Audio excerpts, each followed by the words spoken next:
Fala galera do 360 da Bola, estamos aqui para mais um episódio e antes de a gente iniciar, para quem não sabe, a Voz da Consciência está aqui novamente com a gente e eu preciso da sua orientação para que você me guie, para que de fato eu consiga passar o canal do 360 da Bola. Por favor, Voz da Consciência, qual é o canal do 360 da Bola no YouTube? 360 da Bola. 360 da Bola, se inscreve, ativa o sininho, compartilha com os amigos e no Instagram... Pode 360 da Bola. Pode 360 da Bola. E também temos TikTok. Claro que tem o TikTok. 360 da Bola. 360 da Bola no TikTok. Estamos aqui com o nosso querido Fred Ferreira. Tá bem, Fred? Bem melhor Foi boa que a viagem? isso aqui impossível. Foi boa a viagem? Como é que foi o Perfeito. Mundial de Clubes? Experiência absurda, Léo. Então teremos que fazer um programa com o Fred para que possa falar para a gente sobre tudo o que aconteceu no Mundial de Clubes, correto? Vamos trocar essa resenha. Ela vai acabar saindo aqui, né? No nosso dia a dia, naturalmente, que a gente... Falando de futebol é inevitável a gente não falar de um produto tão maneiro como esse que foi construído. Então, aquele jeito, a resenha vai fluir. É mais uma vez um prazer estar aqui dividindo essa mesa contigo. Estamos desfalcados hoje. Estamos desfalcados mais uma vez do nosso cara. Mandar um abraço para o nosso querido Luiz Ferrano, acabou fazendo uma cirurgia no joelho, daqui a pouco vai estar 100% para voltar aos gramados, não é isso? Daqui a pouco ele está de volta aqui abordando tudo e mais um pouco da gestão do futebol. E hoje a gente tem um convidado especial, né, Léo? Convidado super especial, um cara que eu tenho muito respeito, admiração. Quando a gente iniciou o podcast, teve uma pessoa que falou assim, você tem que levar esse cara, que foi o Vinícius Crivellari, mandar um abraço pro Vini, sim. Trilha do Futebol, que inclusive né, elogiou bastante os nossos cortes lá na nossa página e falou, cara, não é possível que você não vai levar o Gabriel. E hoje estamos aqui com o Gabriel, um profissional extremamente capacitado, na minha opinião, um dos melhores hoje coordenadores técnicos hoje que a gente tem no nosso cenário de categoria de formação no futebol. E, cara, uma honra ter você aqui, eu tenho certeza que vai ser uma troca bem valiosa e muito obrigado por ter aceito o convite e estar proativo aqui com a gente, Gabriel. Eu que agradeço, Leonan, agradeço aí, Fred, pessoal. Prazer mesmo estar aqui. Sabe que é sempre um prazer poder falar sobre futebol, ainda mais comunicar conteúdo sobre futebol, fazer pensar, fazer refletir. É com a gente mesmo.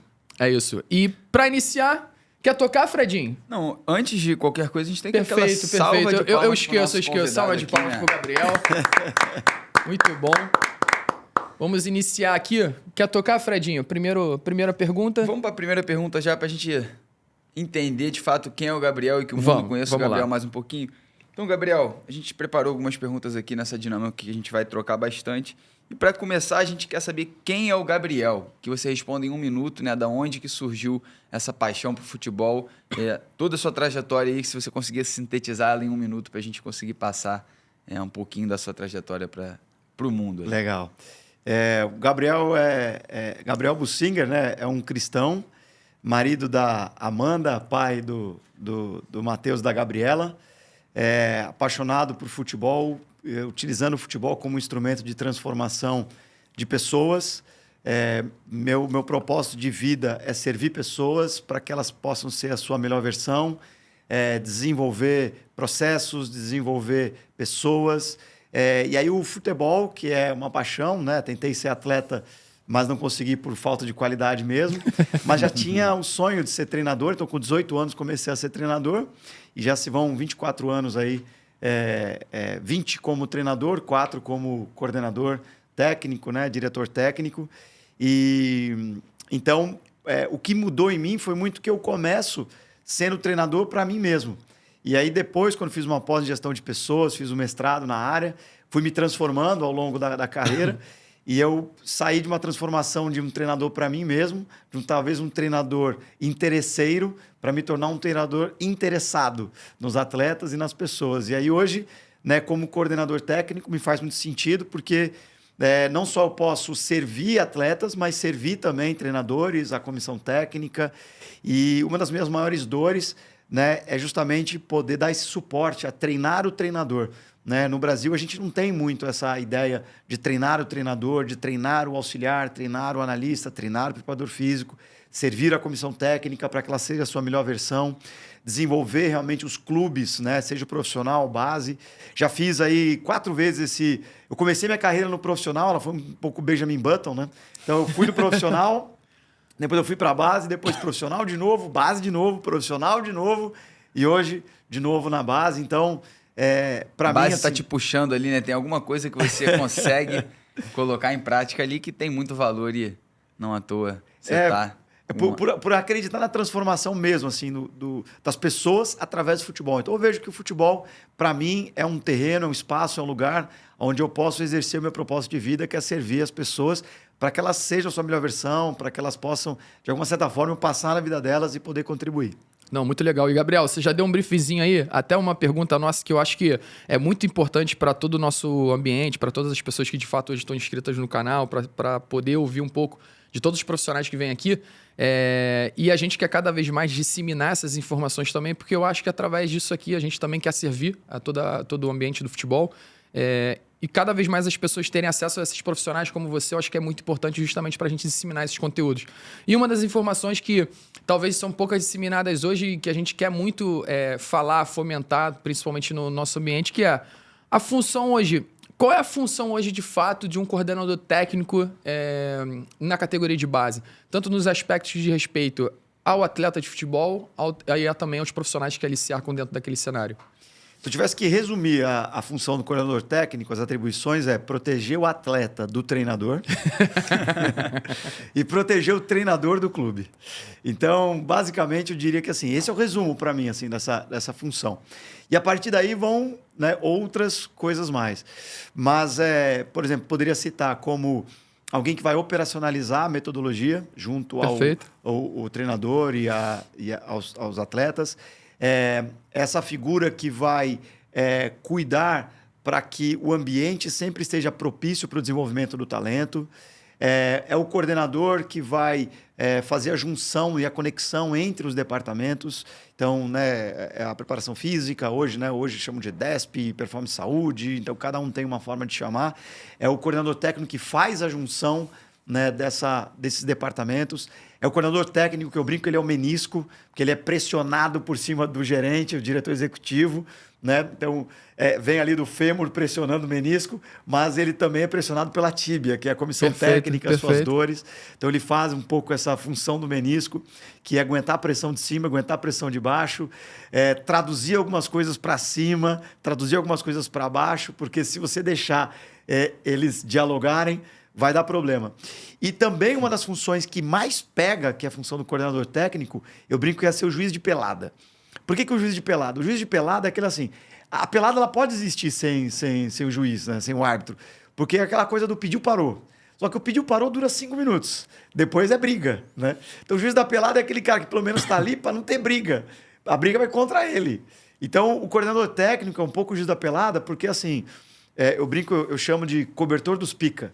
Porque assim, os pica todo mundo quer. O jogador quer pica, todo mundo quer. Então, o treinador da de cima quer puxar os pica para cima. E o treinador de baixo quer puxar os pica para baixo. E o cobertor dos pica é resolvido pelo juiz de pelada, que é o treinador, que é o coordenador que fala: não, a falta é para cá. E aí ele vai ser xingado pelo treinador A. Não, a falta é para cá. Ele é xingado pelo treinador de comissão B. Então, uma das funções também é também fazer essa gestão dos talentos, dos picas. Que são aqueles talentos que todo mundo sabe que vai furando categoria, vai indo para cima. E ele também tem que fazer essa gestão. E por último, eu acho que o coordenador técnico é aquela pessoa que vai treinar o treinador, que é esse coach developer. A gente não tem essa figura. Essa é uma das figuras que eu falo muito nos cursos, que cada vez mais vai ser presente. A gente vai ver muito mentoria dentro de clubes. Perfeito. Cada vez mais a gente vai ver essa figura. E aí, esse coach developer, esse desenvolvedor de treinadores, esse treinador de treinadores, para mim também é uma função do coordenador técnico hoje, mas que depois vai ser mais especializado. Perfeito. E, Gabriel, a gente não tem essa função hoje no cenário Brasil ou no futebol como um todo? Você enxerga essa lacuna ainda tendo que ser preenchida por um profissional de qualidade? A gente não tem ainda no mundo. Mas hoje a FIFA já está começando alguns cursos. E até o Maurício, né? Todos conhecem o Maurício Marques, que é hoje instrutor FIFA, ele também é Conmebol. Né? Agradeço muito ao Maurício aqui, um obrigado especial, porque foi quem me faz o convite à CBF e à Conmebol. E a gente estava trocando ideia recente lá na Conmebol sobre isso, sobre a FIFA começou a introduzir esses coach developers nos clubes. Então, hoje já tem muitos cursos que a FIFA está embrionária, né, dentro da própria instituição, e aí está indo para a UEFA, está indo para a CONCACAF, está indo para a Conmebol. Então, os clubes que já começarem a pensar nessa figura, é uma figura também de mercado, muitos treinadores têm um pouco também desse desejo. Então, o Leonan lembra do curso da pandemia, que explodiu aquele curso, que foi uma necessidade do nascimento da minha filha. Então, ali também eu me descubro um pouco desse coach developer. E eu acho que cada vez mais vai ser presente dentro dos clubes, porque a necessidade de customizar a formação e desenvolvimento, a formação continuada de treinadores, de profissionais dentro dos clubes, vai fazer com que esse coach developer surja no futebol. Então, a gente já tem poucos clubes hoje de Premier League, onde eu tive em 2022 vendo, observando, fazendo. A gente já tem na MLS alguns clubes começando de forma embrionária a pensar sobre isso. Na América do Sul, a Conmebol já está começando a criar a primeira geração de coach developers.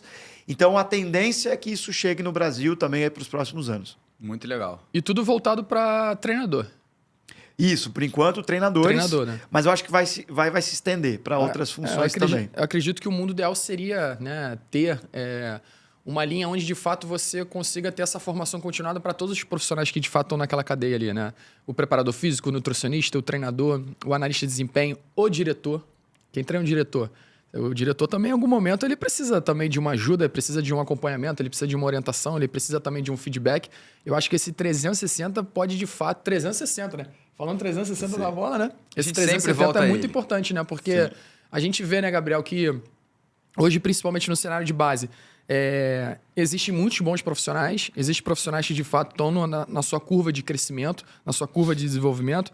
E acredito muito que o balizador, efetivamente, ele não pode ser somente o resultado do final de semana. E aí estou falando do profissional. Né? O balizador ele tem que ser, de fato, a construção do que ele faz em relação, do que ele entrega para o atleta, do que ele entrega para a comissão técnica, do que um preparador físico entrega para o atleta, entrega para a comissão técnica, entrega para o clube. Então, acho que tudo isso, de fato, contempla cada vez mais para a gente formar melhores profissionais e, ao mesmo tempo, a gente melhorar o nosso nível do nosso futebol, para que o Brasil cada vez mais seja protagonista em todas as áreas, tanto dentro do campo, fora do campo e em todos os departamentos.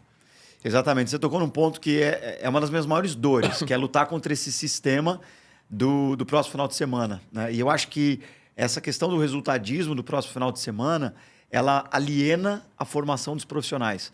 Então, quando você pergunta para os profissionais qual o porquê do seu trabalhar, né? Eu tenho aquele livro do Simon Sinek, Comece pelo Porquê. Recomendo para todos os profissionais que trabalham no futebol, principalmente gestores, mas treinadores também, que é por que você faz o que você faz. E quando você não tem claro por que você faz o que você faz, qualquer coisa serve. Então, você não tem claro o teu propósito, não tem claro a tua causa, você não sabe por que você está exercendo aquela função. Os clubes também são alienados por causa do resultadismo, porque é uma dor dos clubes. O clube, ele sabe, tudo é curto prazo, se não ganhar, tudo bem, beleza. Mas a pergunta agora é, o que fazer? E aí tem uma figura assim, que eu uso muito, que é você pensar nos ponteiros do relógio. Então, para que você não seja alienado, você tem que pensar no ponteiro da hora, do minuto e do segundo. E aí tem uma matriz de Eisenhower, não sei se você já viu, que é aquela importante versus urgente, que tem os 4 quadrantes, que te ajudam a esclarecer um pouco mais sobre tudo que você toma decisões de curto prazo, médio e longo prazo. Então, alguém fala, mas o futebol é o próximo final de semana, é curto prazo. Tudo bem. Mas se você não pensar em médio e longo prazo, a tua carreira e o impacto que você traz na gestão de um clube ou para treinar uma equipe, você também vai ter dificuldade. Então, o resultadismo tem alienado muitos profissionais. E só para ficar claro como desalienar, o ponteiro do segundo é o próximo final de semana. Perfeito. O ponteiro do minuto é o que você vai fazer nos próximos 15 dias, um mês. E o ponteiro da hora é o que você vai fazer numa temporada, 1 ano, 2 anos. Então, você precisa, enquanto profissional do futebol, e aí a matriz de Eisenhower vai ajudar, só para ficar claro para quem está nos ouvindo, imagina que são 4 quadrantes. Você tem o importante e urgente, você tem o importante e não urgente, que para mim é o quadrante 2 e é o mais importante de todos. Esse é o que muda a vida das pessoas, é o quadrante 2, que é importante e não urgente. É o ponteiro da hora. E isso faz total diferença. Aí você tem o não importante e não urgente, e você tem o não urgente, não importante e urgente. Você tem esses 4 quadrantes e você precisa colocar os seus projetos pessoais, mas seus projetos profissionais também dentro deles. Então, quando você chega num clube, seja treinador, seja gestor, seja qualquer figura que vai direcionar um projeto, você tem que já pensar, eu preciso ganhar o próximo final de semana para ganhar autoridade aqui dentro, na minha voz, e para eu sobreviver os primeiros 90 dias aqui dentro do clube, comprar tempo com vitória, tudo bem, esse é o ponteiro do segundo. Perfeito. Mas se você também não pensar no que é importante e não urgente, você não muda a sua vida. Então você precisa pensar também o seguinte, olha, em 6 meses eu tenho qual projeto eu vou desenvolver aqui dentro para impactar o clube que eu estou. Então só dando um exemplo para não ficar muito abstrato, né? A gente tem desenvolvido agora um departamento novo chamado análise de desenvolvimento. Então, aquela coisa do departamento de análise de desempenho ou, às vezes, um departamento de mercado, para mim, está obsoleto. Isso já tá obsoleto. Se você olhar para 5, 10 anos para frente, você já vai ter necessidade desse departamento e ele tem que ser um departamento transversal. Então, ele não é assim, ele está na pasta da coordenação técnica. Não, ele é transversal para o clube todo. Ele tem que entregar controle de desenvolvimento de projetos, só que do ponto de vista técnico. Então, ele é aquele departamento que vai analisar o desenvolvimento de tudo. Vai analisar o desenvolvimento do atleta, vai analisar o desenvolvimento do profissional. Vai olhar os KPIs do clube, os indicadores, para ver se estamos melhorando ou não melhorando. Então, de novo, para dar mais um exemplo... Vocês estão hoje colocando isso em prática lá? Sim. A gente já começou, já está no ponteiro do minuto, né? Mas quando eu cheguei no clube, a gente estava no ponteiro da hora, agora já está no ponteiro do minuto. Então, a gente já contratou um profissional, né, que vem fazendo essa head análise, que a gente chama. Já contratamos outros profissionais, acabamos com aquela ideia do analista ser isolado numa categoria, fragmentado. E é um departamento core dentro do clube que já começa a entregar as análises. Então, quando eles chegam, eu entrego os KPIs da parte do clube, que é outra coisa que os clubes não têm. Não tem. Porque quando você é alienado pelo resultado do próximo final de semana, você não pensa nos indicadores. E aí, só para a gente citar 3, por exemplo, assim, de qualquer base. Quantos atletas chegam no profissional? Só que aí você tem que abrir esse KPI e ao invés de pensar, só chega atleta no profissional. Quem vai ser protagonista no meu profissional para ser vendido diretamente para uma Big Five? Quem vai compor o elenco, me fazer enxugar, por exemplo, folha? Quem vai chegar ou não vai chegar e eu posso fazer mercado? Então, você tem que qualificar depois isso. Segundo, atletas convocados para a seleção. Atleta convocou para a seleção. Aí eu cheguei e perguntei no clube lá. Beleza, a gente está comemorando aí 12 atletas convocados para a seleção. Melhoramos ou pioramos? E aí eles, não sei. Eu falo, tudo bem, mas e aí? A gente está melhorando, não está? Então, assim, tem que ver os outros anos. Tudo bem, então, vai no departamento de análise de desenvolvimento, tenta entender, em cima desse KPI, se você está melhorando ou não. Por exemplo, a gente puxou, no século XXI, as principais vendas do clube para tentar entender quanto que o clube fez em vendas de atletas. E aí você começa a perceber alguns gaps dentro do clube do porquê que você não consegue grandes vendas. E aí você então vai atacar com a metodologia para conseguir chegar nesse KPI. Mas quem vai te entregar o controle e o desenvolvimento? Esse departamento. Então, esse departamento ele vai controlando todo o clube para você saber se estamos indo em direção a melhoras ou não. E aí, quando você é alienado no ponteiro do segundo no próximo final de semana, por isso que eu falei que é uma das minhas maiores dores, né? Você, na minha opinião, aleja o jogador, porque não sabe porque ele joga e não pensa de médio e longo prazo no desenvolvimento.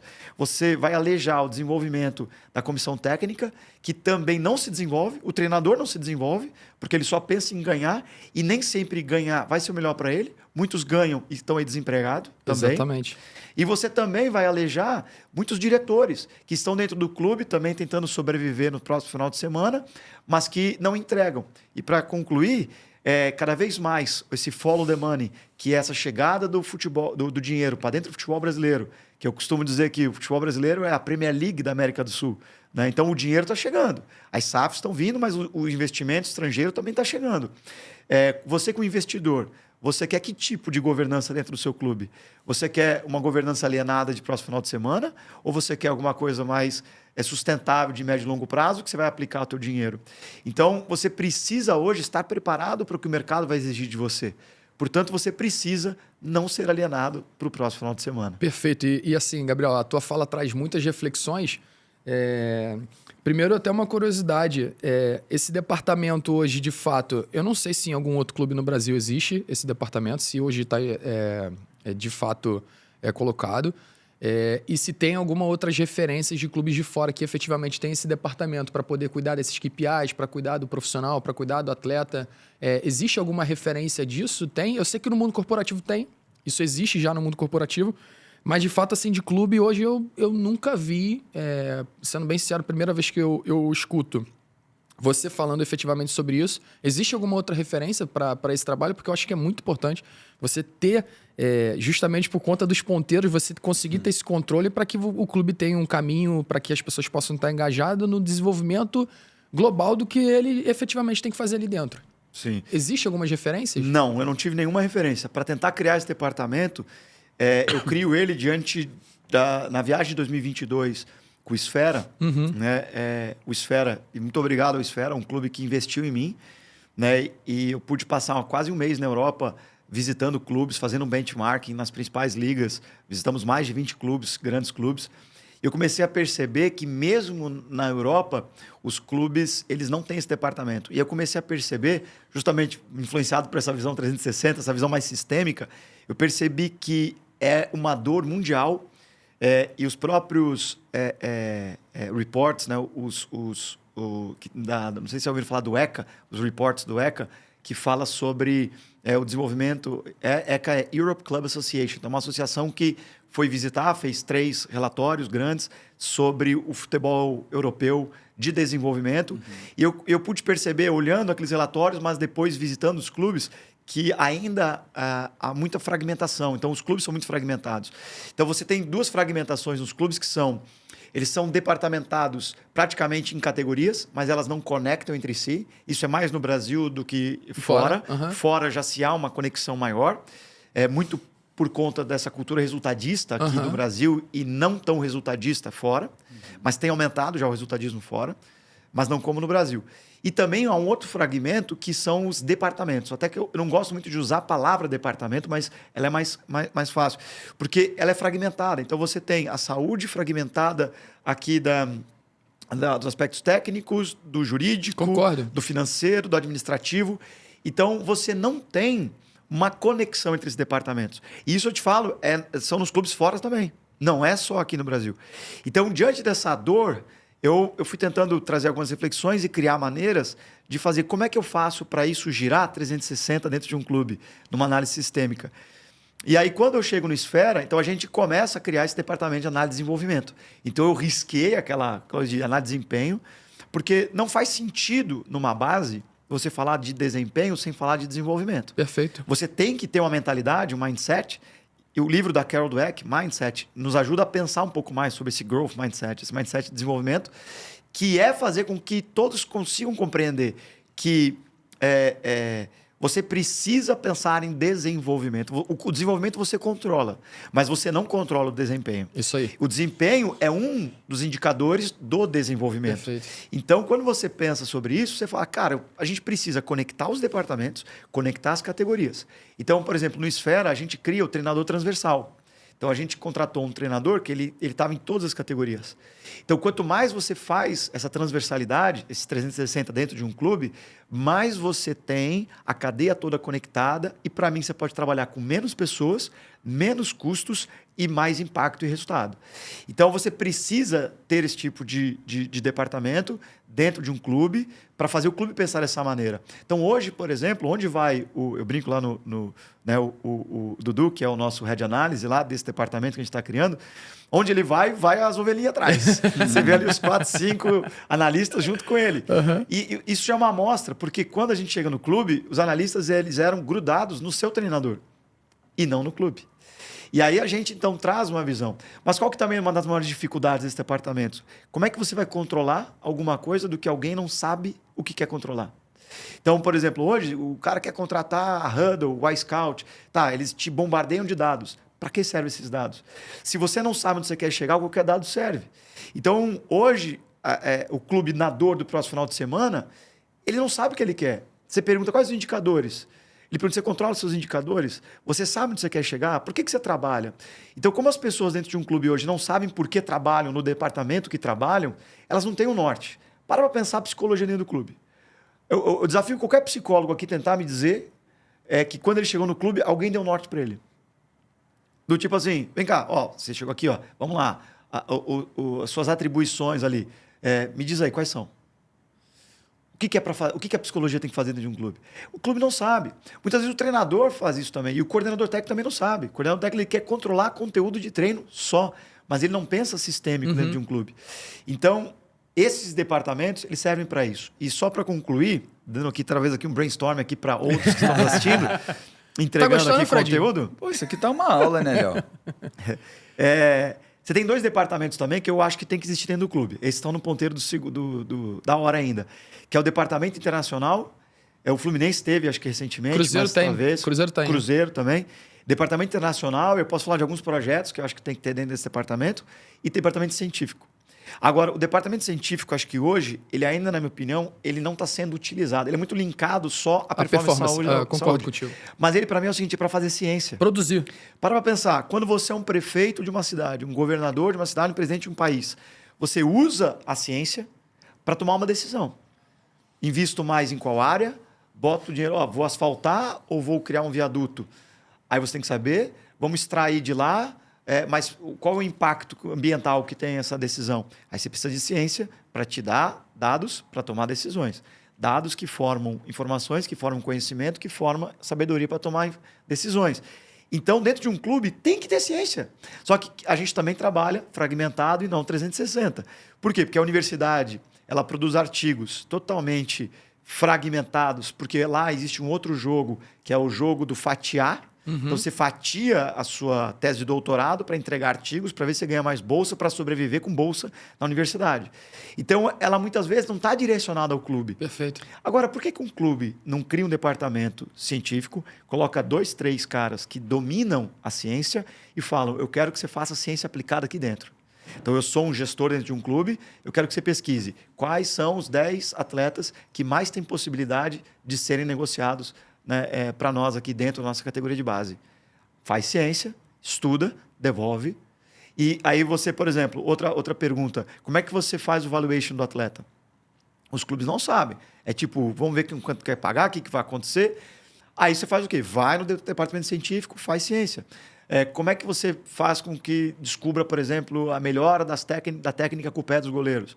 Vai lá, pratica ciência, devolve. Aí o que acontece? A universidade não consegue entrar nos clubes, porque existe vetado, uma blindagem fechado, muito né? grande. é vetado e o clube também não pode abrir tantos dados para fora também. Tudo bem. Então, por que não coloca uma universidade dentro do clube? Produz internamente. Legal. Departamento científico. Então, eu acho que assim, você precisa hoje de um departamento A científico benefício no do clube. Exato. É do clube para o clube. Entende? Não é da universidade para o clube. Porque aí é uma ciência aplicada. E aí você coloca, né, os seus profissionais dentro do clube a serviço dessa ciência. O que também não acontece no clube. Porque ele tem que ganhar no próximo final de semana, então ele fala, não, segura aí, hoje é meu dia de volume, meu dia de resistência, quarta-feira, porque eu tenho jogo no sábado. Então, você tem esses entraves. E com isso quem perde? O desenvolvimento do futebol. Então, para mim, só dando um exemplo, como esse tipo de departamentos, hoje você vive um mundo globalizado, então o departamento internacional ele pode, por exemplo, intercâmbio de atletas. Aí você fala, pô, você mesmo trabalha direto com isso. Qual que é uma das dores nossa hoje no futebol brasileiro? O atleta sabe que tem que aprender inglês, mas ele não estuda inglês. Quando que ele vai perceber? Não é com alguém falando o que ele tem que fazer. É quando ele vai, por exemplo, você faz um intercâmbio, vai passar 15 dias no Clube X, que a gente tem parceria. E o Departamento Internacional faz isso. E aí ele fica 15 dias no clube, fala, caramba, tive que pegar um busão, tive que pegar um trem, não sei, cara, sofri para pedir comida. Cheguei lá, o treinador falando um monte de coisa, putz, não consegui socializar com os caras. Aí é o que eu chamo de aprendizagem por ambientes. Porque aí ele vai sentir, é sinestésica. Aí você aprende. Aí você sente que você tem que aprender. Raça. Aí ele volta, cara, preciso estudar inglês. E eu acho que esse aprendizado ele vem depois ainda. Depois que assina o contrato, chega lá e tem que dar uma entrevista e não sabe nada, não sabe responder uma palavra. E aí? Né? É isso aí. Custava tirar um tempinho ali e começar esse desenvolvimento ali em casa. Hoje a gente tem várias ferramentas aí que a gente consegue aqui no nosso celular, que a gente fica o dia inteiro rolando, TikTok, Instagram. Pega aquele tempinho ali para aprender uma língua, acho que é um diferencial e toca nesse 360, que hoje o atleta não adianta a gente pensar só em performance, né, Léo? A gente bate muito nessa tecla. Você não dá mais para você ser jogador de futebol, você precisa ser um atleta. Né? Não adianta você ter o talento e não conseguir entregar em todas as dimensões tudo que você precisa para se tornar um bom produto. Hoje não, né? É inegável que o jogador de futebol ele é um produto e a gente precisa criar esses mecanismos, assim como você está trazendo, Gabriel.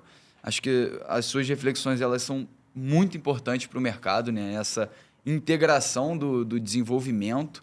E gostei muito dessa dinâmica que você trouxe aí do treinador transversal. Quero até que você explique um pouco mais como é que funciona essa relação do treinador transversal. E também já pegando um pouco naquele ponto do coach mental, né? Do coach, quem treina o treinador, né? Ter uma figura.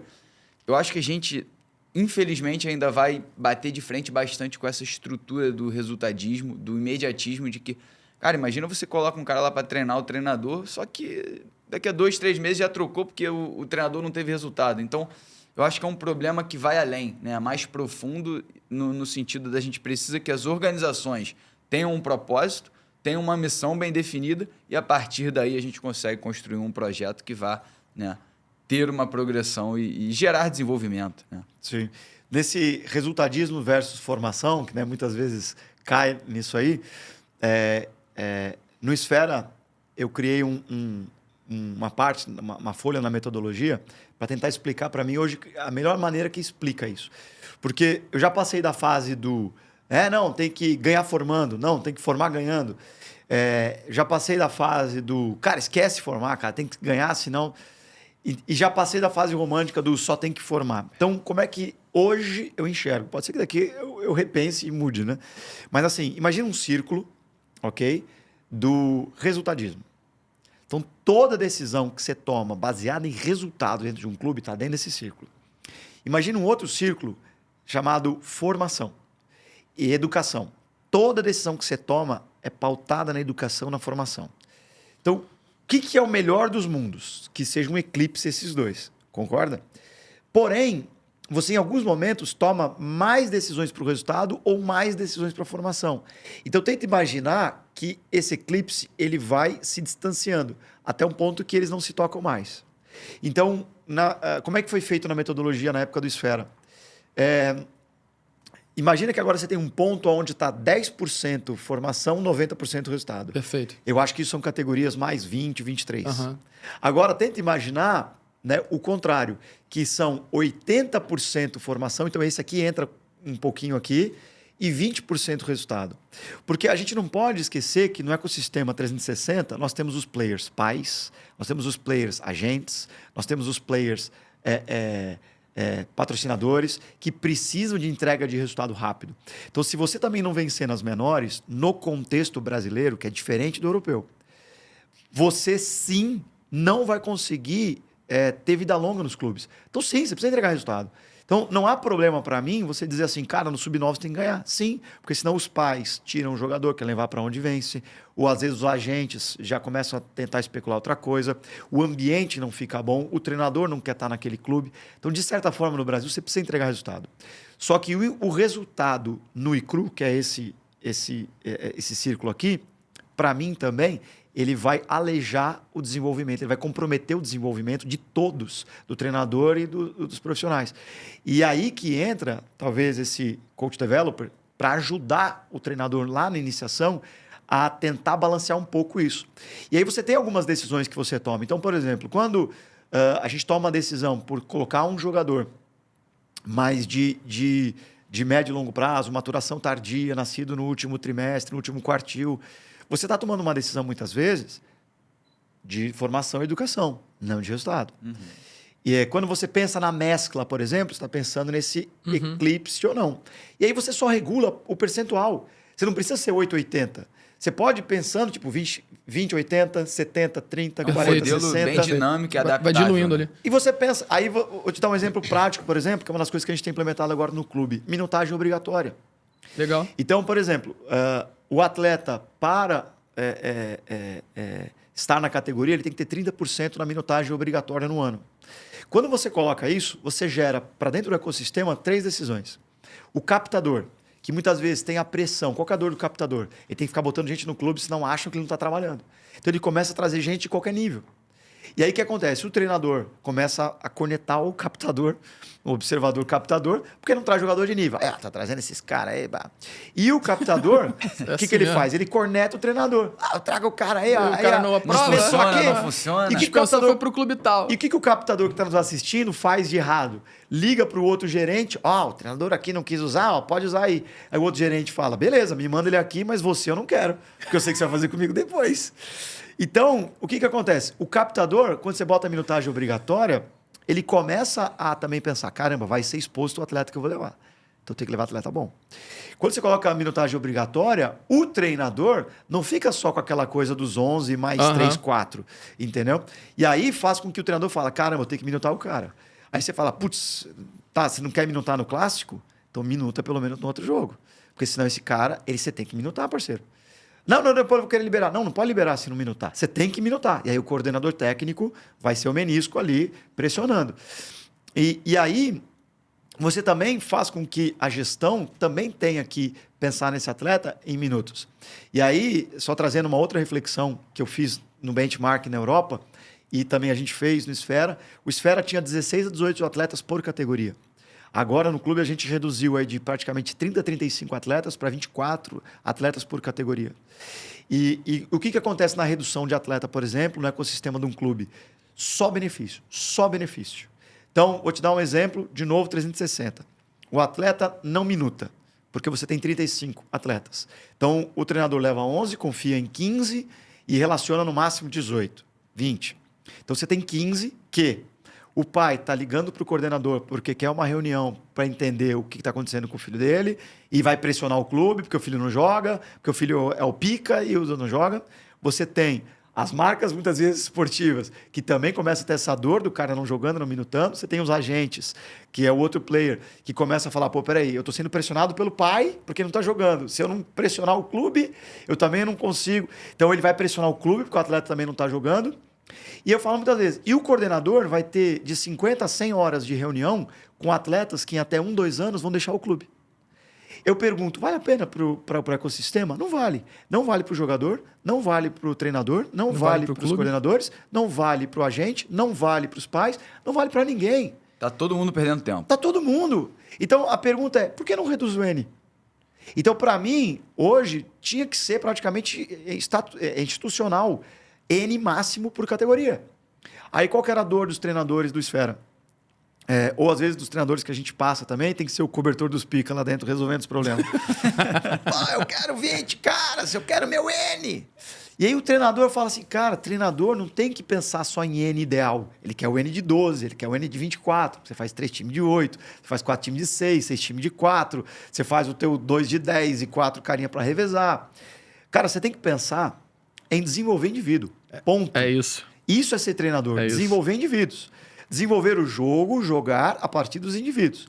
E aí vai entrar, só depende do seu paradigma. Se você acha que desenvolvendo o coletivo você potencializa indivíduos, ou potencializando indivíduos, você desenvolve o coletivo. Isso é questão de paradigma, de visão. Mas a questão, para mim, cerne reduz o N, cara. Os clubes estão acumulando muitos jogadores por categoria e isso é tóxico para o ecossistema. É muito jogador. E engraçado, você falou uma coisa que me conecta muito, que é essa relação do desenvolvimento individual para o coletivo. E também o desenvolvimento coletivo vai contemplar também a individualidade do atleta. E eu sempre acreditei que se você cria um ambiente, um meio onde você desenvolve todos os integrantes que estão ali pertencentes àquele ambiente, tanto os atletas como a comissão técnica também, você vai estar mais próximo do resultado. Perfeito. Do resultado. Perfeito. Então, o meu balizador ele não pode ser o resultado. Porque se for o resultado, tua cabeça fica um trevo, cara. Uhum. Porque no final de semana você pode ganhar, na quarta-feira você pode perder, e depois você ganha, aí vai muito o ponteiro. O ponteiro dos segundos, né? Então, agora, a partir do momento que você cria um ambiente, desenvolvimento individual, desenvolvimento coletivo, onde você efetivamente consegue... eu consigo dar atenção pro Gabriel, eu consigo dar atenção pro Fred, eu consigo ver o status do que o Gabriel precisa desenvolver, do que o Fred precisa desenvolver, cada um com as suas competências. O Fred precisa melhorar o desenvolvimento dele em relação ao repertório técnico da perna direita.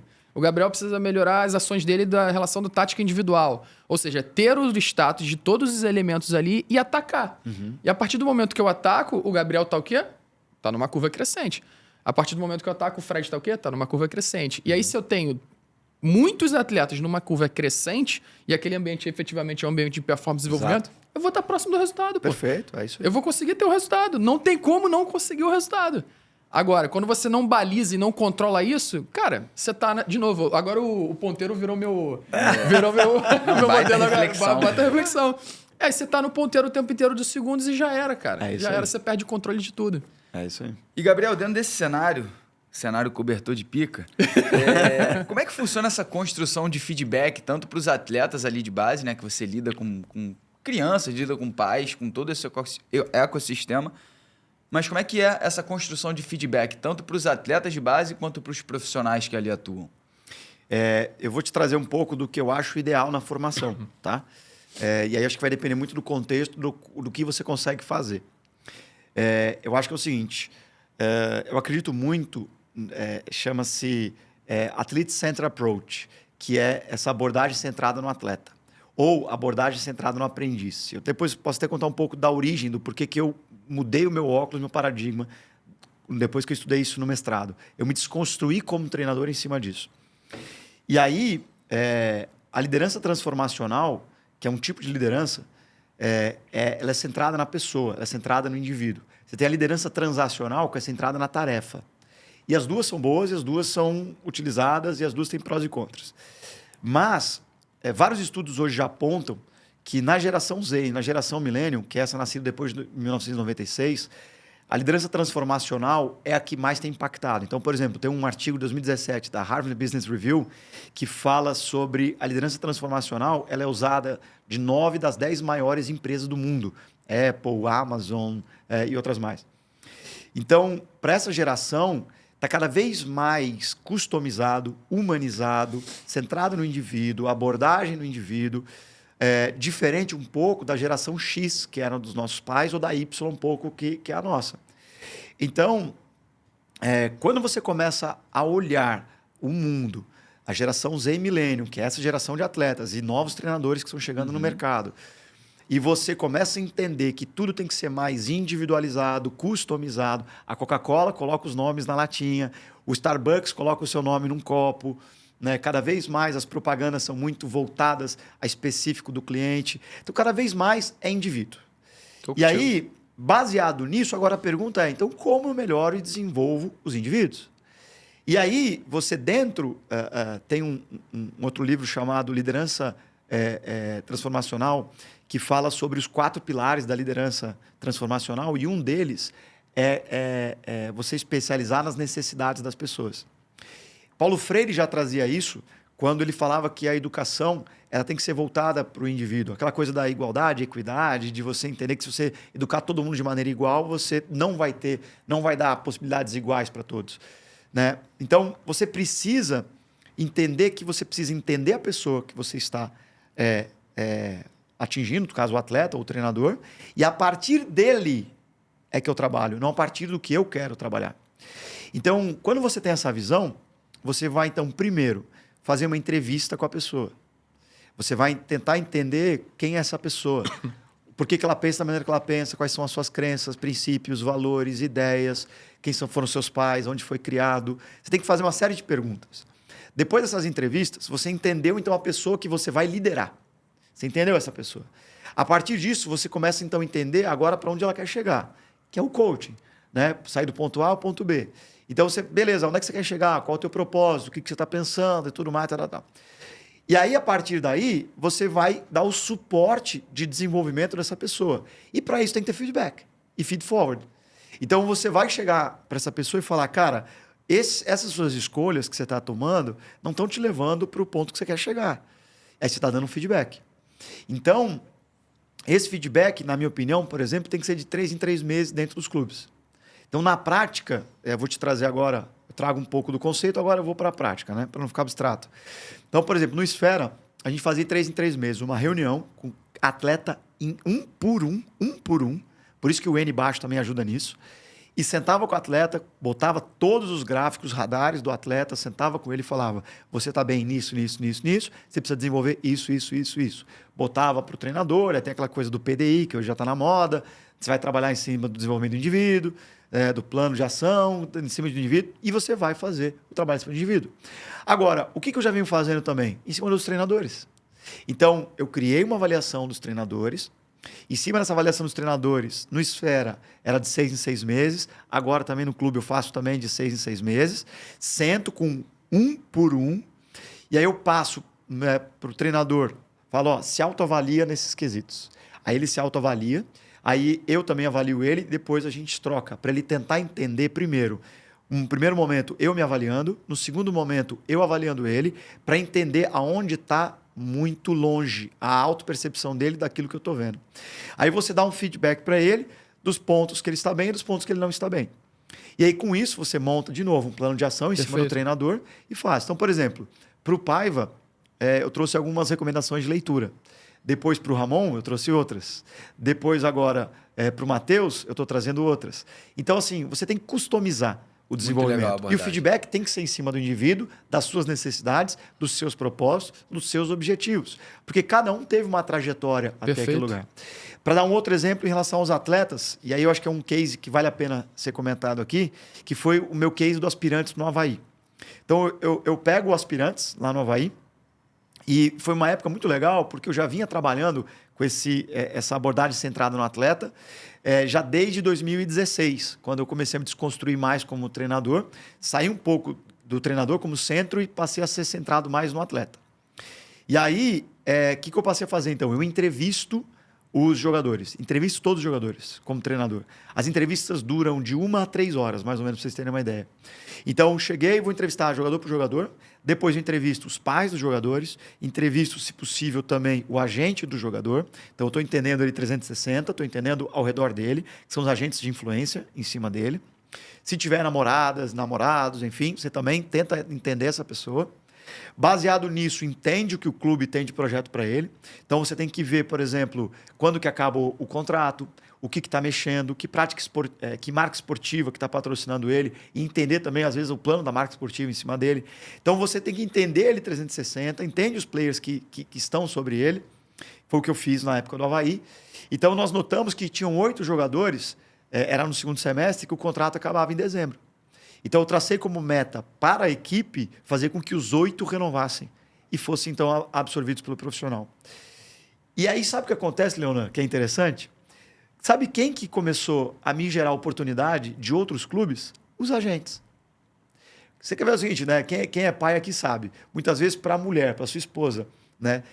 Está talvez mais apaixonada, só tratar bem o filho. Então, quando você tratar bem o filho, a mãe se derrete. Quando você tratar bem o filho, o pai se derrete. Quando você tratar bem o atleta do agente, o agente se derrete. Então, é o que você está falando. Se você olhar o indivíduo e potencializar o indivíduo, todo o ecossistema vai a teu favor. Então, o que aconteceu? Dos 8, a gente conseguiu 6. Então, a gente faz as entrevistas todas, monta os planos individuais. Teve até um jogador que, na entrevista, a gente mudou a posição dele, né? E colheu um sucesso. Foi bem legal esse jogador. Acho que vale a pena também relatar. E, com isso, eu tive oportunidades no mercado porque os agentes começaram a falar: cara, você tem que conhecer esse cara, que esse cara trabalha em cima do indivíduo, assim. Pô, o meu atleta melhorou muito como pessoa. E, claro, vai melhorar como atleta. Isso aí. Ascenderam o profissional, o clube renovou o contrato deles. E aí eu pude depois também ascender o profissional. Então, fui campeão no Aspirantes? Não fui. Mas o profissional do Avaí depois me promoveu para ser auxiliar da casa. Então, percebe, isso você domina. E esse atleta, acho que vale a pena contar, porque é um case, acho que é assim que eu carrego como um dos maiores troféus da minha vida. Eu cheguei nesse garoto e ele tinha sido do Fluminense. Fez base no Fluminense e jogou Sul-Americana com o Abel Braga. E aí ele estava como lateral esquerdo e assim, eu falei, cara, como é que esse guri com 17, 18 anos foi relacionado pelo Abel Braga na Sul-Americana com o Fluminense e hoje está no Sub-23 do Avaí com o contrato vencendo em dezembro e não está para renovar? Alguma coisa aconteceu. Eu estou começando a fazer entrevista. E na entrevista eu sempre pergunto, quem foi o melhor treinador que você já teve e por quê? E aí o cara começa a te dizer. Quando ele está te dizendo isso, ele já está te dizendo o que ele valora no treinador. Uhum. E aí eu peguei e falei assim, tá, beleza, entendi. Foi fulano, beleza, tal. Mas diz uma coisa, o que aconteceu com você? Que de repente tua carreira desandou. Ele falou, cara, quando eu estava no Fluminense, eu engravidei a minha namorada e aí a minha filha com 3 dias morreu. Nossa.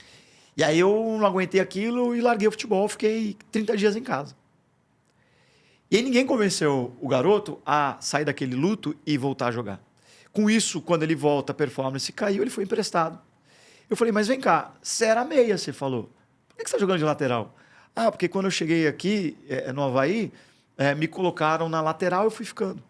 Por quê? Porque eu também na entrevista percebi que o objetivo dele não era ganhar dinheiro no futebol. O objetivo dele era voltar para a cidade dele e abrir uma escola para oportunizar, em Minas Gerais, os garotos a crescer no futebol. Ou seja, qual que é, na escala de valores dele, o ponto alto? É família, é pessoas, é ajudar pessoas. Não é muito tipo, eu ser poder, não é dinheiro, não é fama. Era outras coisas. E eu falei, então esse cara abriu mão da posição dele, que era meia, para ser lateral esquerdo, porque ele era canhoto e não tinha.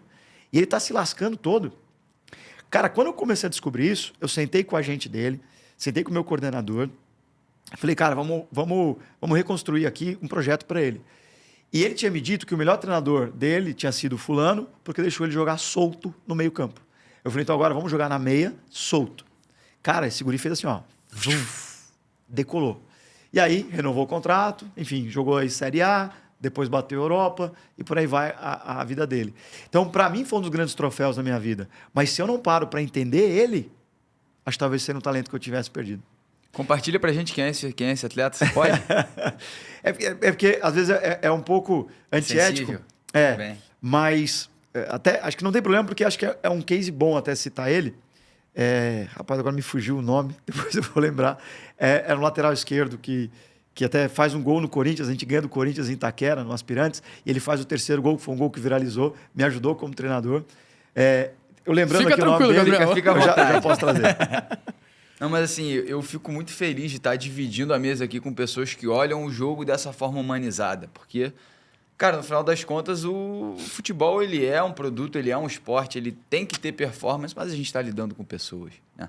Não existe você não abordar qualquer que seja um assunto de vida sem pensar no humano, sem pensar em tratar a dor daquele humano que muitas das vezes ninguém conhece, ninguém sabe, está lá escondido. Então, assim, essa valorização, Gabriel, que você traz aí, de todo o cuidado com o atleta, com todos do ecossistema, de, esse sistema de entrevistar, você quer entender o cara a fundo, você quer entender a namorada do cara, para ver o que ele faz na hora X, Y, Z, para você tentar ajudá-lo. E muitas das vezes isso vem, né, de um outro ponto de vista, de um outro olhar, cara, esse cara quer saber muito de mim, para que ele quer saber? Mas não, você só está querendo dar mais ferramentas para ele se desenvolver. Então, assim, parabéns aí pela sua abordagem, tudo que você falou aqui, eu sou, assim, te morro abraçado aqui, né, nesse sentido de tratar esses problemas olhando para o indivíduo, né, cuidando. Desculpa interromper, assim, mas é importante dizer que eu não fui sempre assim e que foi durante a minha trajetória que eu fui me desconstruir. O início da minha trajetória, eu era muito criticado por ser um mau gestor de pessoas. Então, os meus atletas me criticavam, minha comissão técnica, eu tinha um preparador físico que falou, sabe qual é o teu problema? Eu falei, qual? Você não tem carisma. Ele falava para mim assim, o jogador não corre por ti. Eu falei, mas como é que faz isso, sabe? E eu fui perguntando para muitos profissionais que estavam no alto brasileiro, o que o treinador precisa ter para ele ter sucesso? Que essa era uma pergunta que me movia. E aí os caras falavam, gestão de pessoas, gestão de vestiário. Eu falei, mas onde é que eu aprendo isso? Eu só estou estudando tática. e aí eu fui tentando me desconstruir. Então, o que eu te digo é o seguinte, durante muito tempo, eu fui um treinador interesseiro. E eu acho que, assim... hoje acho que muitos, todos no início são, né? Então, porque a gente é muito egocêntrico no início da nossa fase. E aí eu me tornei mais um treinador interessado. E o início dessa mudança de chave foi quando eu fiz uma pós em gestão de pessoas e depois o mestrado. Onde eu começo a ler algumas coisas mais. Academia. Exato. Onde eu começo a ler algumas coisas, eu falo, cara, isso faz sentido. Acho que é por isso que eu estou sendo criticado, eu preciso melhorar. Então, eu diria assim, eu tenho 24 anos de carreira, isso faz que a partir do 14º ano de carreira. Então, 14 anos, 12 a 14 anos, eu fui um treinador muito interesseiro. Então, eu queria usar o atleta para me promover. E acho que só a partir daí que eu amadureci para ser mais um treinador interessado, onde eu me interesso pelo indivíduo para potencializar ele. E a consequência, como você falou, Leonardo, é isso, os resultados vêm. E assim, isso gera muita reflexão, porque realmente a gente sabe que a gente tem, usando até a analogia aí, que a gente tem muitos treinadores que realmente são interesseiros, né? No sentido da palavra que foi contextualizada, para os treinadores que infelizmente não são interessados. E os interessados efetivamente conseguem construir isso que você fez. De você mudar uma vida de uma pessoa Justamente porque você consegue, através da informação do conteúdo, criar um plano de ação. Através do diagnóstico que você fez, você criou um plano de ação. Talvez não no ponto ali no ponteiro dos segundos, mas exatamente, no da hora exatamente. Ali, né? E eu acho que assim, o treinador hoje, às vezes, ele fica se perguntando, por que o Fred não tá performando? O treinador ele precisa ter informação, ele precisa de fato diagnosticar para ele poder ter um plano de ação para poder efetivamente fazer com que o Fred, que às vezes é uma coisa muito simples, que não está nem dentro do campo, mas que às vezes pode estar fora do campo, como foi o caso do atleta, que você toca ali, você mexe, você cria um cenário ali para que ele tenha um fluxo favorável para poder se desenvolver. Exato. Não, é sensacional, João cara. Vitor, lembrei. João Vitor 99, ele é 99.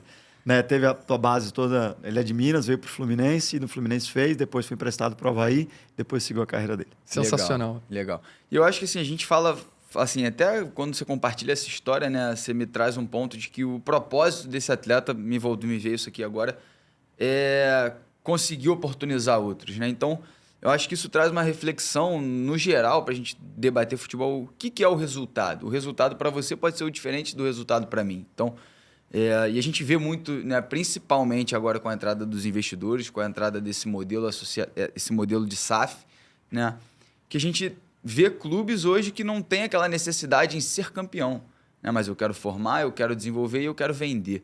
Então, essa diferença entre resultado, o próprio resultado ele já tem diferenças dentro dele. E eu queria escutar um pouco da sua visão, como é que você enxerga esse cenário aí, porque o que eu penso, na verdade, né? Tudo que a gente construiu até hoje, né? Nada mais é do que o passado, então a gente tem que olhar para hoje e para frente, né? Então, o que você pensa desse momento de entrada de investidores, de SAFs, de associativo, no modo o quanto isso influencia na formação dos atletas também? Legal. Eu vou trazer uma reflexão muito legal, que quando eu estava lá nos executivos da CBF, por não ser um executivo, eu vou entrevistar executivos. Então, eu fiz uma pesquisa autodidata, perguntando para mais de 120 pessoas que atuam nesse meio, quais eles achavam que eram as maiores dores dos executivos. Aí eu montei um slide, esse slide eu levei 4 horas para fazer ele, só o slide. E aí eu fui montando ele, fazendo uma compilação das respostas e tal, enfim, usando o NVivo, que é um software até que ajuda, né, nessa compilação. E aí eu formei ali o ciclo das dores dentro desse cenário do futebol, que eu acho que resume um pouco uma visão 360. Você tem hoje a seguinte situação, que ela é contraditória e oposta no futebol. Eu estou falando isso de uma maneira geral, então não estou falando de um clube X ou Y, eu estou falando de maneira geral. O clube associativo, ele vai eleger um presidente, certo? Ele tem que eleger um presidente, seja de 3 em 3 anos. Normalmente, não são todos, eu estou falando generalizando, normalmente a pessoa ela vai fazer política. Toda eleição tem política. Para ser eleito presidente de uma instituição, para ser eleito presidente, prefeito, tem política. Você tem coligações com chapas, você tem propostas, e aí vai ter uma eleição, um pleito para que você seja eleito. E qual normalmente são os objetivos de presidentes? São manutenção de cargo de presidência ou reeleição. E para que isso aconteça no modelo associativo, muitas vezes as decisões que guiam e norteiam as pessoas que estão nessa cadeira, elas nem sempre são técnicas. Elas geralmente vão predominar em decisões políticas. Então, muitas vezes é mais fácil eu estourar meu caixa, mas ganhar um campeonato. É mais fácil, às vezes, eu colocar uma pessoa num determinado cargo. Então, o prefeito coloca um secretário do partido X, porque ele me deu votos, então eu prometi para ele, agora toma um cargo aqui. Isso também acontece dentro de clubes. Você precisa devolver. Então, vamos supor, você tem uma dívida de 200 milhões, entra alguém da iniciativa privada, doa 200 milhões para o clube, e essa pessoa depois faz um pedido interno de clube, você vai ter que atender. Então, você precisa tomar decisões políticas. E a palavra política, eu estou falando, é do poder, eu estou falando sobre o polis, eu estou falando sobre você governar uma instituição e se manter no poder. Você tem pressões internas e externas. As pressões internas são vindas, muitas vezes, de uma oposição dentro. Então, você tem aí situação e oposição todo o tempo... Né? E quem é a situação sempre toma uma pedrada da oposição. Quando você inverte o A e o B, o A é situação, o B é oposição. Você inverte, trocou a direção da pedra. Agora é o B que ataca no A. Antes era o A que atacava no B. É isso aí. Então você tem sempre isso. Só que quem que é a figura, por exemplo, do diretor executivo? É uma figura que vai tomar decisões praticamente técnicas. Então, normalmente, você tem um conflito muito grande entre presidentes associativos e diretores executivos. E aí, sabe onde é que vai rescindindo? Nas escolhas dos profissionais. Então, normalmente, a escolha é... E isso acontece muito no nosso cenário. Ah, eu vou escolher um treinador X. Mas por que esse treinador? Quem foi que escolheu? O presidente. E o presidente escolheu, porque também é ele que vai ser julgado, é o nome dele que vai estar muitas vezes nas redes sociais, e que é essa pressão mais externa que eu falei, né? Então, o que ele tem que fazer nesse ciclo das dores? Ele vai lá e escolhe o treinador A. Aí o treinador A não foi bem, acabou caindo. Aí agora o executivo fala, não, agora deixa eu botar o meu. Aí vem o treinador B. Aí o povo de fora, muitas vezes, fala assim, pô, peraí, o que aquele clube quer? Nossa, nada a ver o perfil A com B. Entende? A gente faz falou esse questionamento direto, né, cara? A gente falou isso aqui. Aí o que acontece? É muitas vezes o treinador B não vai bem. Aí alguém entra, o terceiro. Quem que é o terceiro muitas vezes? É um agente que tem uma influência ali dentro do clube, ou porque o clube deve milhões para esse cara, ou porque esse cara também teve alguma coisa. E aí o que acontece? E sugere um nome. Ah, bom nome, bota o C aí. Então o que acontece muitas vezes nos clubes? Porque só olha o ponteiro do segundo, né? Fica uma ciranda. E você não consegue sair do lugar. E aí, qual é a consequência disso? A consequência é que as decisões, elas acabam não sendo profissionais na maioria das vezes. São decisões conflituosas, porque os players que comandam uma instituição, muitas vezes têm interesses opostos. Os resultados que você falou, diferentes. O resultado para um é uma coisa, manutenção talvez do cargo, do poder ou da reeleição. O outro é o resultado diferente. Todos estão atrás do resultado de campo. Todos. Todos precisam ser campeão. Esse é o que eles têm em comum. Mas como farão isso acontecer é que muda totalmente. O presidente da associativo tem um óculos. O diretor executivo tem outro óculos. E lá dentro, outros players têm outro óculos. E aí você começa a ter conflitos. E esses conflitos te levam a tomar decisões que são também antagônicas.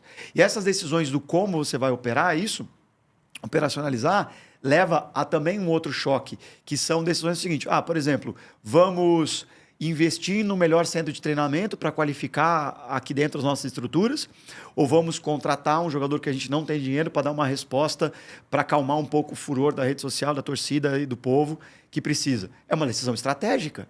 E essa decisão estratégica vai dar choque. Para um, a estrutura é melhor, para outro, a contratação para acalmar um pouco os ânimos dos resultados. Outra decisão estratégica, demite o treinador ou não demite o treinador? Outra decisão estratégica, quem nós vamos colocar como gerente da base, que vai fazer todo o trabalho para nós na base, que vai alimentar para fazer maior receita dentro do profissional. E essas decisões, de novo, elas acabam, muitas vezes, estourando os caixas dos clubes. Por quê? Vamos lá, pensa no relógio de novo. Hora zero, situação versus oposição. Buf! Né? E visões antagônicas. Né? Uma visão mais política, uma visão mais técnica. Vai para a hora 3. Na hora 3, você tem um outro problema, pressão externa explodindo. Os resultados não vêm, porque é a roleta russa do resultado, pode vir ou pode não vir. E aí você tem, então, pressão externa, pressão interna e pressão externa. Em cima de, muitas vezes, os blogs vêm, antes era o setorista, agora já tem os blogs, já tem muitas coisas. Então, pressão externa de rede social muito forte. Aí você vai para a hora 6, decisões que são mais pautadas em respostas externas do que em melhorias internas. Perfeito. Depois você vai para a hora 9, caixas quebrados por causa dessas decisões. Se você for todo dia comprar na sua padaria o seu estoque da sua casa, você quebra. Você tem que ir no atacadista fazer uma compra de mês. Pelo menos um relógio, o ponteiro do minuto, para você ter caixa para as coisas. Por isso, todos os clubes estão estourados. E aí você depois gera o zero. Quando você vai para o outro, que é SAF, a gente está numa transição, a gente ainda é, muitas vezes, SAF, mas gerenciado de maneira associativa. Perfeito. A gente está nessa transição. Daqui 5, 10 anos vai mudar um pouco. Mas quando você vai para outro, um dono, você também tem prós e contras. O dono daqui a pouco fala, não quero mais. Já mudou tudo. Um abraço. Entendeu? Ou então é o seguinte, estou te vendendo para outra holding. Já mudou tudo. Você tem um multiclube, que é outro cenário. Então, esses cenários normalmente não tem tanto viés político. Porque são outras dores. Tem o viés econômico e de marca. Uhum. Então você precisa fazer caixa, porque no fundo o cara tem que prestar conta para alguém. Então é estritamente técnica essa decisão. Mas muitas vezes você tem as vaidades também. Um sócio que queria o nome dele aparecendo, mas apareceu outro, então eu estou fora aqui dessa parceria. Ou então o multiclube fala, cara, por exemplo, o Red Bull tinha, né, o Red Bull Salzburg, depois Leipzig, depois New York, o Brasil e o Quênia. Mas o Quênia acabou. Então o Quênia, 2 anos, 3 anos, acabou. Então, o Bahia, né, o City é azul, o Bahia tem outras cores. E aí? Quando a Red Bull comprou o clube na Áustria, o clube na Alemanha, porque RB Leipzig não é Red Bull. Não sei se todos sabem disso. RB é outra sigla. Então, tipo assim, e mudou as cores do clube. A torcida caiu matando. Então, assim, em todos os cenários, você tem prós e contras. Mas você tem que sempre olhar da cadeia para cima de quem governa, qual é o óculos que essa pessoa tem, qual o paradigma que essa pessoa tem. E a partir daí construir o projeto para alcançar o que essa pessoa tem. Então é esse olhar que eu tenho frente aos resultados. Todo mundo quer o resultado de campo e o resultado econômico. Mas o como você vai fazer isso vai depender do óculos de quem está lá em cima. A boa gestão independente do modelo, né? E aí, assim, sabe o que me veio à cabeça aqui? Me parece que, assim, dentro da maioria dos clubes associativos, tá cada um com o seu relógio aqui, tudo desgovernado. O meu são 3 da tarde, o seu são 6:30 e o do Gabriel são 10 da noite. O fuso horário tá diferente. E a gente tá começando Legal, a nunca alinhar, pensei nisso. a gente Boa. tá começando Gostei. a alinhar os relógios nesses novos modelos, Boa. nessas qualificações que a gente vem trazendo pro mercado aí. Pô, fiz um upgrade agora. Com a entrada de bons profissionais. Então, acho Fuso que é horário. um caminho para uma gestão legal. E a gente, primeira coisa, todo mundo joga o relógio ali, a gente bota tudo no mesmo horário. Legal. E aí a gente começa a conversar, né, de forma alinhada. Alinhado, perfeito. Tá gostando, Fred? Léo, já te falei, isso aqui tá sendo uma aula de futebol. A gente tá falando 360, 450 do futebol. Tudo que você precisa entender do ecossistema da bola tá aqui, ó. Perfeito. A gente tem que ir já para os minutos finais aí. Temos exatamente 6 minutes. Infelizmente, né? Quer fazer a última pergunta? Ó, só tem uma pergunta diferente aqui para você, Gabriel. Vamos lá. Isso aqui, você vai ter que soltar o nome de um atleta aí pra gente. Não tem problema. Se precisar, eu também vou responder de minuto em minuto. Se tiver mais, a gente faz um Vamos embora que a gente tem pouco tempo. Vamos lá. Qual é o atleta que você fez parte do desenvolvimento que gerou mais valor para um clube? Acho que foi o Arthur Chaves, no Avaí, e o Lipe, também no Avaí, e talvez o David Washington no Santos. Eu acho que esses 3, assim, eu pude contribuir. O David Washington, até no documentário da FIFA, se você assistiu o documentário, mostra eu remanejando ele de posição, tentando fazer alguns ajustes, mas claro que eu passei muito pouco tempo na formação do David. Eu só contribuí nessa parte, mas acho que foi onde eu pude contribuir e foi praticamente 80, 100 milhões para o clube. E o Arthur Chaves e o Lipe, que são 2 no Avaí, eu também eram volantes meias que eu puxei para zagueiro. Falei para os pais, você vai ter um volante meia-boca, um meia-boca, um zagueiro top. Né? O David Washington, qual foi o contexto ali? Ele estava numa determinada posição, você troca ele de posição e o fluxo foi? Como é que foi esse cenário? Ele era centroavante, minto, ele era ponta, só que ele tinha algumas coisas de ponta que eu falava, cara, ele precisa jogar em corredor central, ele não pode jogar só em corredor lateral. E ele tinha recém descido do 20 para o 17, ele tinha furado a categoria, não sustentou o 20. Desceu. E aí quando eu voltei, ele desceu. E aí naquele momento, eu de novo, entrevistas, conversas, famílias, agentes e tudo vai, joguei ele para centroavante e falei, cara, tua relação com o gol é muito alta, a tua vontade de marcar como um ponta lá atrás é muito baixa. Você precisa jogar em corredor central porque você tem as 2 saídas. Você tem finalização com a direita e esquerda e cabeceio. E tem dribles, e tem passada larga. E tem transição para quem quiser jogar de bloco baixo. Você tem que ser centroavante. Então, no documentário mostra essa transformação dele, né? E a gente joga ele para centroavante. E tanto o Arthur quanto o Lipe foram 2 jogadores que a gente também construiu com a família, que também construiu com o pessoal. E a gente também foi de volante, meia, para zagueiro. E aí, né, o Arthur hoje no Hoffenheim, né, foi rapidamente, até tem um vídeo que viralizou, que o pessoal me pergunta, quem que você aposta lá no Avaí? Eu falei, eu aposto em 3 jogadores, no Arthur, no Lipe e no Andrei. E aí, quando eu chego no Santos, eu também falo pro pessoal do Santos, compra esses 3. E aí o pessoal não acreditou muito e tal, depois foi o Lipe pro Porto, hoje o Lipe está no Porto, o Arthur está no Hoffenheim, né, e o Andrei hoje, conselho aí, pessoal que está assistindo, compra o Andrei. Ainda está no Avaí. Vamos lá, Gabriel. Cara, primeiro, muito obrigado por você ter vindo aqui, cara. Sem dúvida nenhuma, eu já te falei isso, sabe que eu tenho respeito e admiração por você.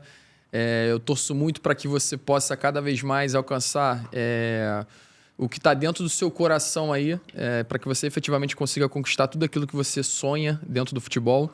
O futebol sim precisa de pessoas como você, o futebol precisa de profissionais capacitados, o futebol precisa de pessoas do bem, principalmente. Você transmite isso com uma leveza assim absurda. Então, assim, cara, eu só tenho que te agradecer, que Papai do Céu ilumine sempre você, a sua família, a sua profissão, o que você de fato tem como propósito para sua vida, e você faz e executa muito bem isso. Então, valeu. Aqui sabe que tem um cara aqui que torce muito por você e valeu, que quer que cada vez mais o futebol tenha outros...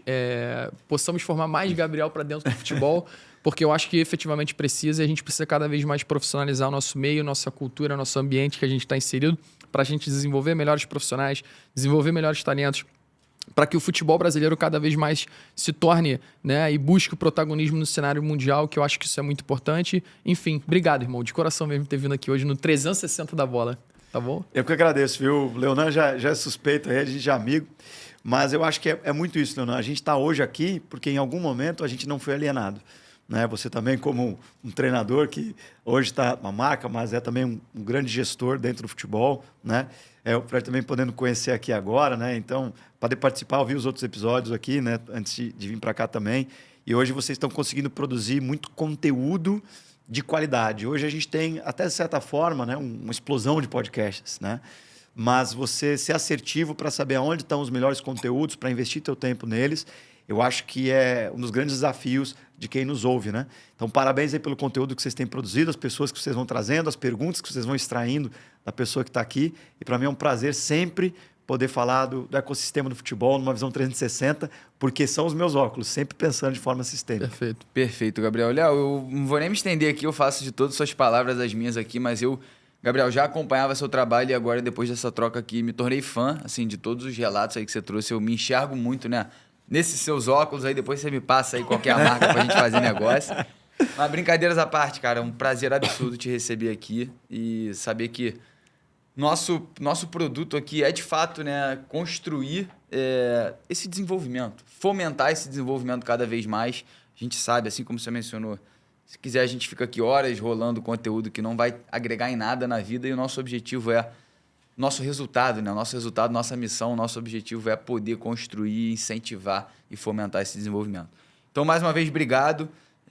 Galera, vocês que gostaram desse episódio aí, ó, não esqueçam de ativar sininho, de comentar, compartilhar, porque a gente vem sempre para trazer informação para você que quer aprender sobre o mundo da bola, quer se conectar com bons profissionais, e a gente só traz nome forte aqui. Então, para de dar mole, ative esse sininho e vem com 360 da bola. Gabriel, sua rede social, naquela câmera lá para o pessoal te seguir?